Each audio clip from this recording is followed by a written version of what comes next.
Islam Makhachev के retire होने से पहले तुम उनका किस किस के संग मैच देखना चाहोगे? अब रिटायरमेंट की बात आती नहीं, बट हबीब ने कह दिया है कि इस्लाम के पास अब सिर्फ 1.5 से 2 साल बचे हुए हैं यूएफसी के अंदर, तो इस्लाम का रिटायरमेंट कोई ज्यादा दूर नहीं है। तो ऐसे 3 मैचेस के बारे में बात करते हैं जो कि उनको रिटायरमेंट से पहले जरूर लड़ने चाहिए, जिसमें से पहले नंबर वाला मैच है तो बहुत इंटरेस्टिंग बट होना बहुत ही मुश्किल है। तो शुरू करते हैं तीसरे नंबर वाले मैच इस्लाम वर्सेस जेडीएम से।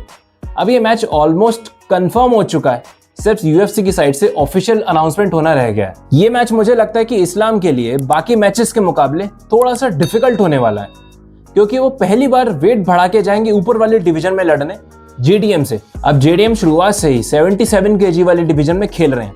वो अपनी डिवीजन के बेस्ट स्ट्राइकर हैं, उनकी बॉक्सिंग बिल्कुल क्रिस्प है, और तुमको शायद याद होगा कि बिलाल मोहम्मद का उन्होंने क्या हाल किया था अपनी बॉक्सिंग के जरिए। तो मुझे नहीं लगता कि इस्लाम जेडीएम को स्ट्राइकिंग के मामले में टक्कर दे पाएंगे, और मोस्ट प्रोबेबली उनका गेम प्लान ये रहेगा कि वो जेडीएम को ग्राउंड पे लेके जा सके और कंट्रोल कर सके, और इस चीज में वो मास्टरी करके आएंगे। क्योंकि जब उनका अलेक्जेंडर वोल्कानोव्स्की के संग मैच हुआ था, उस टाइम पे इस्लाम को अलेक्जेंडर को ग्राउंड पे कंट्रोल करने में थोड़ी सी प्रॉब्लम आ रही थी, और जबकि अलेक्जेंडर जेडीएम के मुकाबले साइज में काफी छोटे हैं, बट फिर भी ओवरऑल मुझे लगता है कि इस्लाम किसी तरह इस मैच को तीसरे चौथे राउंड में खत्म कर ही देंगे।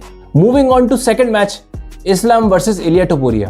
अब ये मैच हर कोई देखना चाहता है इस्लाम के रिटायरमेंट से पहले। ये दोनों फाइटर्स एक दूसरे को बहुत ही अंडर एस्टिमेट कर रहे हैं, और शायद इस मामले में ये दोनों ही गलत हैं।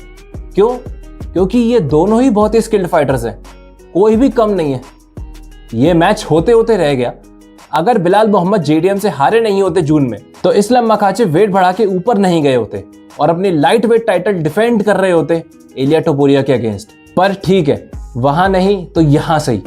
इलिया टोपुरिया ने कह दिया कि कुछ टाइम बाद वो इस्लाम मखाचेव से जरूर लड़ेंगे, और इस्लाम ने भी कह दिया कि अब लड़ाई पाउंड फॉर पाउंड की रैंकिंग के लिए होगी, जिसमें नंबर 1 है इलिया टोपुरिया। मुझे लगता है कि इलिया टोपुरिया को ही वेट बढ़ा के ऊपर आना चाहिए इस्लाम से लड़ने, क्योंकि अब इस्लाम के वापस लाइट वेट में जाने का कोई सेंस नहीं है।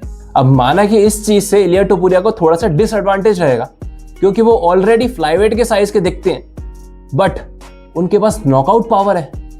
तुमने देखा ही होगा चार्ल्स ओलिवेरा का उन्होंने क्या हाल किया था पहले ही 2 मिनट में। तो वेल्टरवेट डिवीजन में भी इस्लाम को वो टक्कर दे सकते हैं अच्छी खासी। Moving on to number 1 match, जो कि इस्लाम को जरूर लड़ना चाहिए रिटायरमेंट से पहले, वो है विनर ऑफ ड्रेकस वर्सेस हामजात।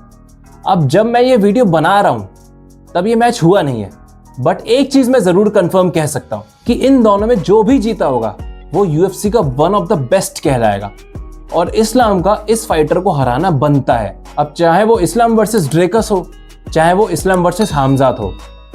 कुछ टाइम पहले तुमने सोचा भी नहीं होगा कि ये मैच पॉसिबल है, बट अब है, क्योंकि इस्लाम वेट बढ़ा के वेल्टरवेट डिवीजन में आ चुके हैं। अब उनको सिर्फ एक डिवीजन और ऊपर जाना है इस मैच के लिए।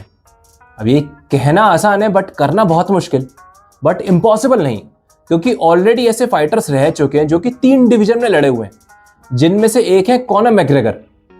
बट ऐसा कोई भी फाइटर नहीं रहा है जिसने तीनों डिवीजन में चैंपियनशिप जीती हो, और इस्लाम मखाचेव डेफिनेटली ऐसे पहले फाइटर बन सकते हैं जो कि 3 डिवीजन में चैंपियनशिप बेल्ट जीते हो। पर इस चीज के लिए उनको सारी चीजें सीक्वेंस में करनी होगी।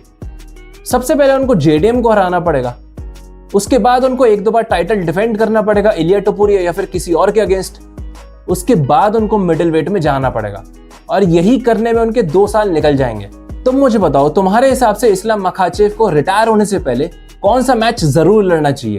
कमेंट्स में बताओ, और चैनल पर नए हो तो सब्सक्राइब कर देना। See you in the next video.